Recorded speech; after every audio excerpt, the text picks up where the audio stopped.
राज्याचे कृषी मंत्री म्हणत असतील की मला मिळालेलं कृषी मंत्री पद ही ओसाड गावची पाटीलकी आहे। विचार करा, मग राज्यातली शेती किती उसाड आहे आणि ओसाड रानावर घाम गाळणारा मंत्र्यांपेक्षा किती कमनशिबी आहे।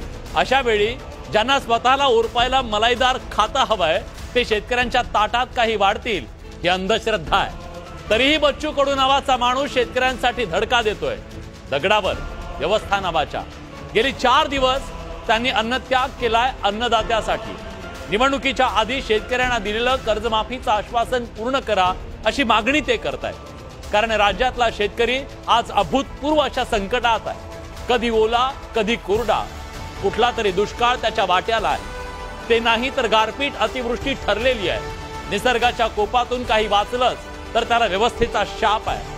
शेतीचा खर्च अजगरासारखा वाढत चाललाय आणि पिकांचा भाव आक्रसत चाललाय शंखातल्या गोगलगाईसारखा। हे इथलं भयान शेती वास्तव आहे। शेतकऱ्याला शेतीचा ताळमेळ जमत नाही म्हणून कर्जबाजारी होतोय शेतकरी। पडीक ठेवता येत नाही म्हणून पेरतोय शेतकरी। कधीतरी परिस्थिती बदलेल या आशेवर जगतोय शेतकरी। मंडळी, माणसाला आशा मरू देत, मग ती सरकारच्या आश्वासनाची का असेना, पण त्यातही अनेकांचा धीर सुटत चाललाय। शेती शेतकऱ्याला झुंजून झुंजून मारते। इच्छा नाही पण शेतकऱ्याच्या दुःखाची जाणीव व्हावी म्हणून काही आकडे सांगतो। सरकारी आकडे आहेत। मराठवाड्यात 1 जानेवारी ते 31 मार्च 2025 या काळात 269 शेतकऱ्यांनी आयुष्य संपवलं। म्हणजे दिवसाला 3 आणि प्रत्येक 8 तासाला एक जणाचा शेती जीव गेला। मार्च महिन्यात सर्वाधिक 106 शेतकरी गेले। एकट्या बीड जिल्ह्यात दर 30 तासाला एक शेतकरी मरतोय।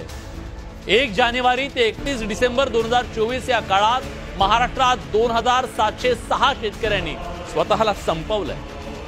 दहशतवाद्यांपेक्षाही जास्त क्रूर झाली आहे शेती। 2001 ते 2025 या 25 वर्षात 49,000 शेतकऱ्यांनी स्वतःला संपवलं। महायुद्धापेक्षाही मोठं युद्ध लढतोय शेतकरी। म्हणूनच कृषी मंत्री म्हणत असावेत, मला ओसाड गावची पाटीलकी नको आहे, पण सरकार कुणी हौस म्हणून जीव देत नाही। हातपाय मारून मारून झाल्यावरचा शेवटचा पर्याय असतो मृत्यू। तुम्ही बुजगावण्यासारखं फक्त बघत बसणार असाल, मलाईदार मंत्रीपदाची आस लावून शेतकऱ्यांचा अंत पाहणार असाल तर कसा जगेल इथला पोशिंदा, इथला शेतकरी। शेतकऱ्यांना संकटातून बाहेर काढायचे दावे सरकार कितीही करत असलं तरी वास्तव मात्र दिवसेंदिवस भीषणतेकडे जात आहे। इथल्या शेतकऱ्यांना संकटातून बाहेर काढण्यासाठी दिलेला कर्जमुक्तीचा शब्द सरकार पाळतं का हे आता पाहायचंय।